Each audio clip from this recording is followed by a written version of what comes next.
Marvel Studios is in panic mode over Avengers Doomsday and Avengers Secret Wars. Why? Well, because the directors of those upcoming Avengers films just released one of the biggest bombs of all time, aka The Electric State over on Netflix. And not only did they spend obscene amounts of money with their own production company that's attached to the Avengers films, it's also one of the worst reviewed films of all time.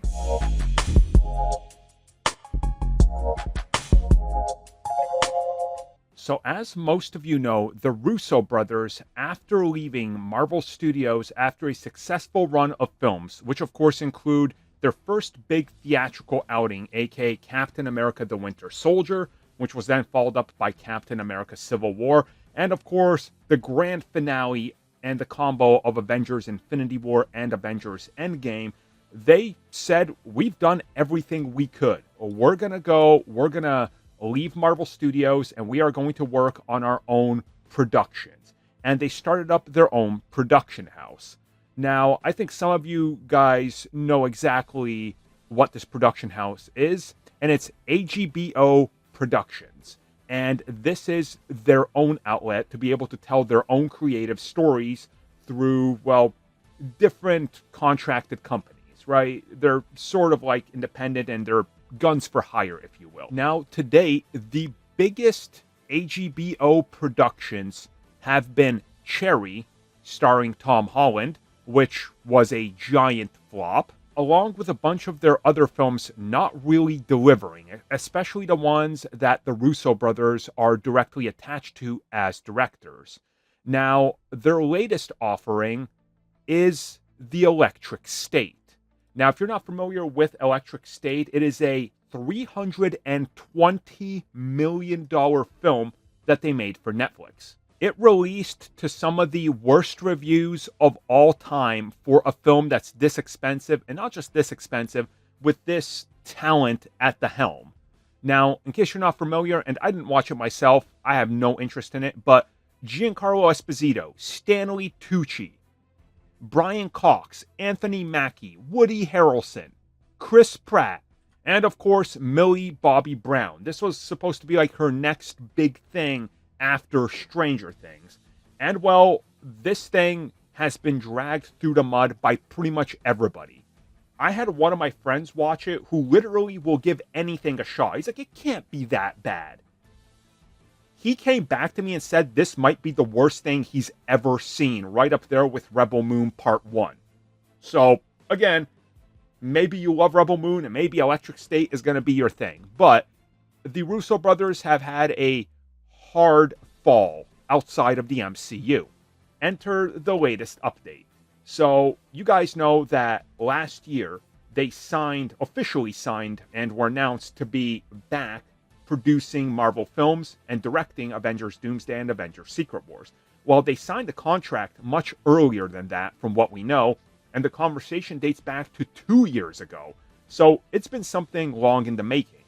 Well, from what we're hearing now, after Electric State and after multiple bombs, and people just not really getting pulled into their films, that Marvel Studios is now rather worried about what they're doing, and that they're more or less going to try to take on a more we need to watch over you approach more than they ever did before.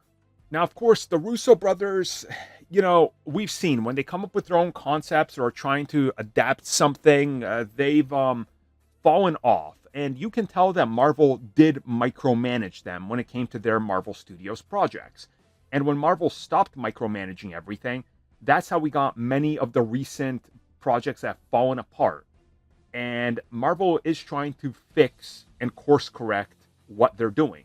But the big problem here is, and you can obviously see without me having to explain it to you, is that they just produced a film so expensive that it rivals budgets of the Avengers films, and they didn't do anything. Like, it's a complete flop. And just for this video, I went onto YouTube and just watched a couple clips of Electric State, because I have no interest in watching it. I'll be real with you. I'm never going to watch it. It's not on my back burner or backlog. I don't care.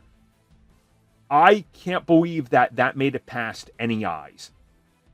Like, the delivery, the special effects for the amount of money that they had. I mean, I watched a clip that literally looks like this was an amateur film in the worst way possible. Like, really, really questioning what happened. And Marvel seeing that as a result and seeing how they've fallen off, for lack of a better term, and how this happens to a lot of directors, you know? They hit it big, they get a couple hits, and then they fall off.